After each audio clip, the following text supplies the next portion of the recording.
मेरा टॉपिक है awareness of stuttering. हकलाना। Introduction. हकलाने वाले लोगों की एक बड़ी समस्या है। यह जानना होती है कि पढ़ने और बोलते समय सांस कब ली जाए। हकलाहट कम करने के समय बढ़िया तरीका में से एक है सांसों को रेगुलेट करना। सांस लेने की एक्सरसाइज करने से आवाज़ वापस पाने में बहुत सहायता मिल सकती है जब आप बोले, और अगर हकलाएं तो सांस लेना याद रखें। हकलाना क्या है? हकलाने की समस्या में एक प्रकार की अनैच्छिकता रुकावट होती है। या बोलने के दौरान एक शब्द निकालने के लिए बहुत जोर लगता है। यह कठिनाई आमतौर पर तब होती है जब आप सी, डी, जी और टी से संबंधित शब्द बोलते हैं। हकलाने से जुड़े लक्षण भी हैं, जैसे चेहरे लाल होना, जबड़ों को ज़्यादा हिलना, बोलते समय आँखों का बार बार झपकना आदि समस्या होते हैं। हकलाने की समस्या आमतौर पर बचपन में ज़्यादा देखने को मिलती है। यह 3 से 7 साल के बीच होती है। हकलाना चिंता का कारण बन सकता है। जब समस्या 10 साल की उम्र में से भी अधिक ठीक नहीं हो पा जाती, सांख्यिक रूप से प्रत्येक बच्चों में से एक बच्चा हकलाता है और ये स्थिति वयस्कता तक कायम रहती है। हकलाने का संबंध। हकलाना कोई शारीरिक निहितार्थ नहीं है। बचपन में हकलाना 2 से 5 वर्ष सामान्य है, क्योंककि बच्चे इस उम्र में अपनी भाषा को विकसित कर रहे होते हैं। लेकिन समस्या उम्र के साथ साथ ख़त्म भी होती रहनी चाहिए।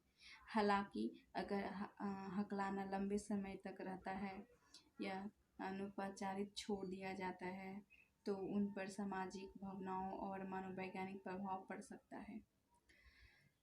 सकता है। अब क्या कारण हो सकता है हकलाने का?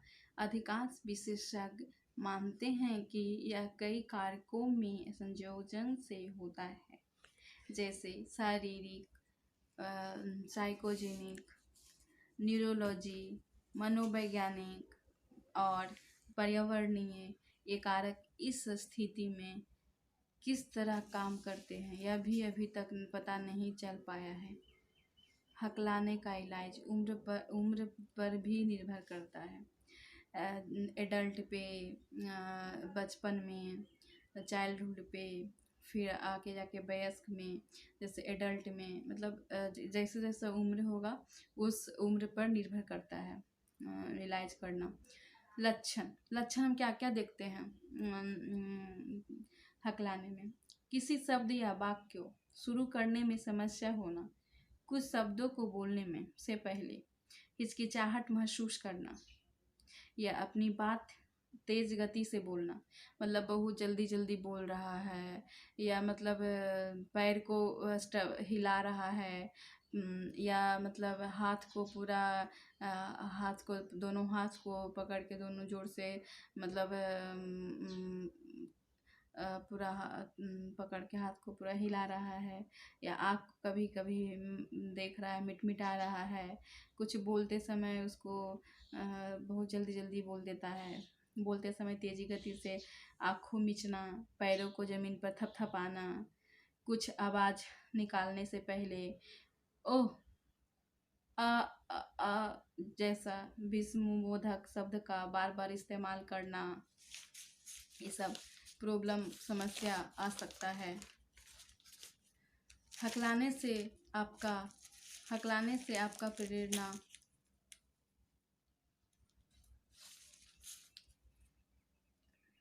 प्रेरणा खत्म नहीं होता रहता है। दोस्तों के साथ, बीच में, स्कूल में, कार्यस्थल में मजाक उड़ाना, किसी चीज़ से डर जाना, जैसे क्लास टीचर क्वेश्चन आंसर किया उससे डर जाना, होमवर्क पूरा नहीं करना, डर जाना, ये सब मतलब लक्षण हो सकता है। मतलब कि उस कारण से उसको प्रॉब्लम हो रहा है, किस कारण से हो रहा है प्रॉब्लम, वो साइंटिस्ट भी है पता नहीं कर पाया कि किस वजह से उसको बोलने में हकलाने में प्रॉब्लम हुआ है। प्राइमरी स्टटरिंग मतलब प्राथमिक हकलाना और माध्यमिक हकलाना क्या होता है।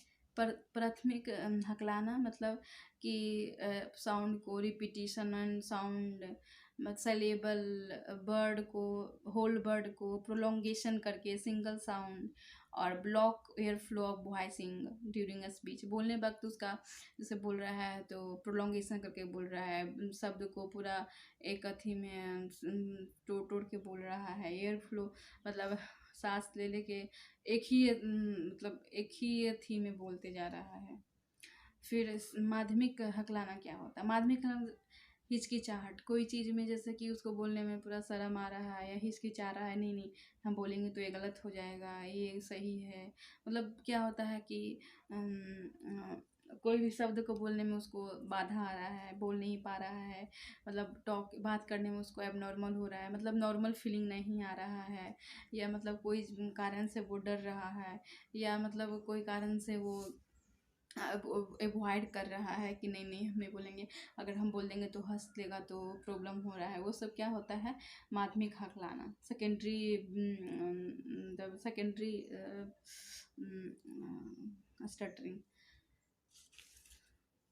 और ये एडल्ट में स्टटरिंग का टाइप्स में होता है, मतलब 3 प्रकार का होता है। एक होता है तुम डेवलपमेंटल होता है, साइकोजेनिक होता है और एक होता है न्यूरोजेनिक होता है। 3 प्रकार का होता है। जो डेवलपमेंटल होता है जो बचपन में मतलब रिस्क बचपन से ही होता है।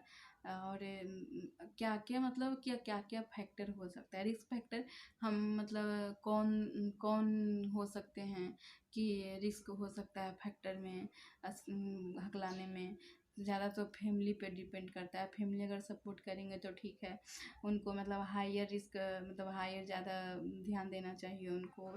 मतलब एक मेंबर मतलब फैमिली मेंबर एक से ज़्यादा मतलब 2-3 ऐसे जैसे फैमिली मेंबर पूरा होना चाहिए। एज पे डिपेंड करता है, एज बीइंग शुरू से ही होता है, 3.5 साल में ज़्यादा होता है। जेंडर लड़कों में यह स्थिति लड़कियों से ज़्यादा 2 से 5 गुना पाई जाती है।